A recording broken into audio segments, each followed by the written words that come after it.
Choice.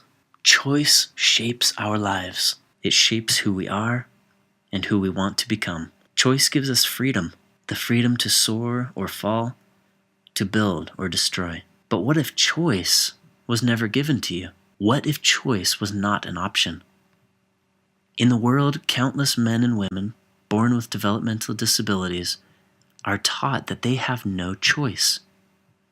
They are taught to live within the limitations that others set for them.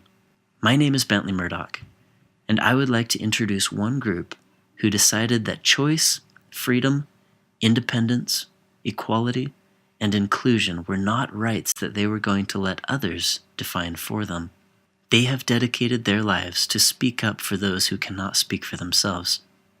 They are People First of San Luis Obispo.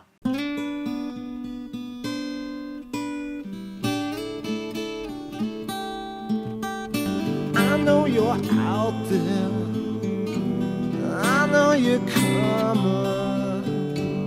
Don't you hesitate, I'm ready to go. I'm just not into stalling. I hear my future calling.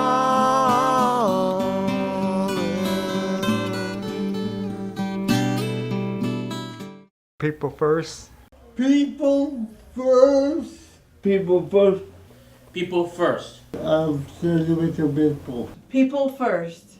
People first. San Luis Obispo. People first of San Luis Obispo.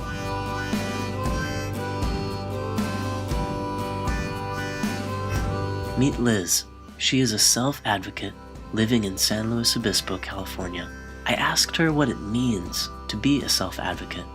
Self-advocacy means that you have the power to make things right in your life, that only you can do it. Nobody else can do it for you. If you want something done in your life, you have to do it because you're the one living your life. Nobody's living it for you.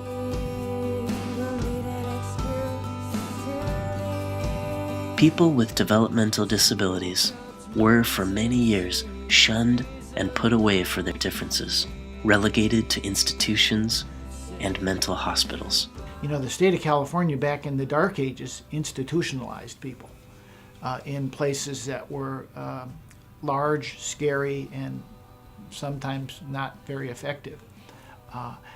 In the community, we can provide these services in a more humane way, in a more effective way, and in a more cost-effective way. In the late 60s, during the civil rights movement, there began to be a push for the right of a man or a woman with developmental disabilities to take control of their own life. They became their own voice. There isn't a single movement.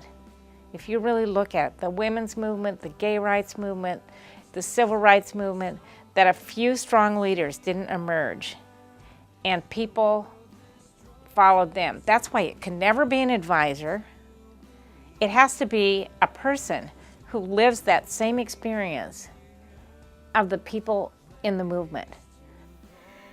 And first, I didn't know anything about the self-advocacy thing. And it was really hard to be an advocate because I was in so many places, and where I came from before, there was no advocacy. There was no way for people to speak up for things they wanted and speak up for their rights and things that could give them a better life and give them better choices until advocacy came along. You know, I think self-advocacy means different things to different people, and I think it's evolved over the time that I've watched the group work together.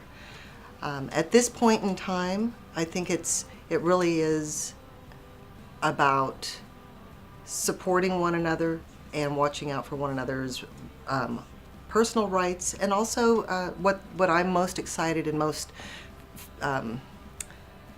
it's probably inappropriate for me to say proud of because I didn't do it, but I just see that they've taken on a personal and a civic responsibility. It's about letting people in the community know about us and trying to learn more about who we are and what we do. People First of California took its name from the idea that our disabilities are secondary. We are people first.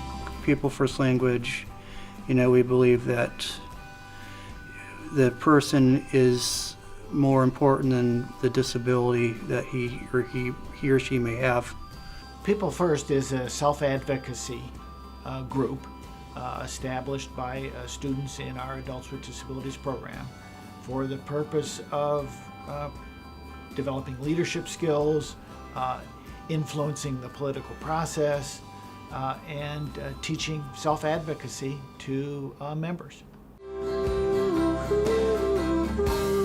The original People First of California group disbanded in the early 80s. In 1990, a People First conference was held in Redding, California, with the goal of resurgence. The call was made to over 500 in attendance.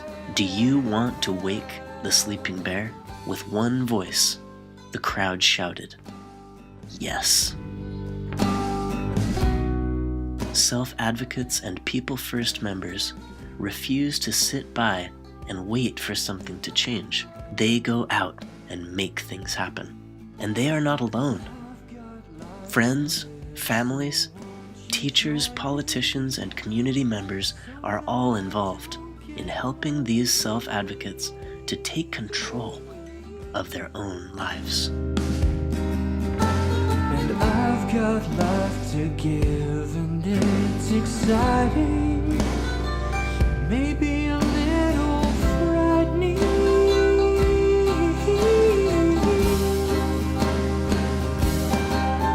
That's how we know that we're among the living. So don't you give me quitting. Yeah.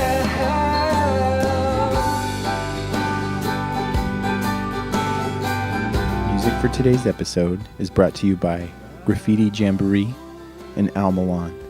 All of the music for One of Many is donated by musicians from San Luis Obispo. If you'd like to learn more, please visit us at peoplefirstslow.org.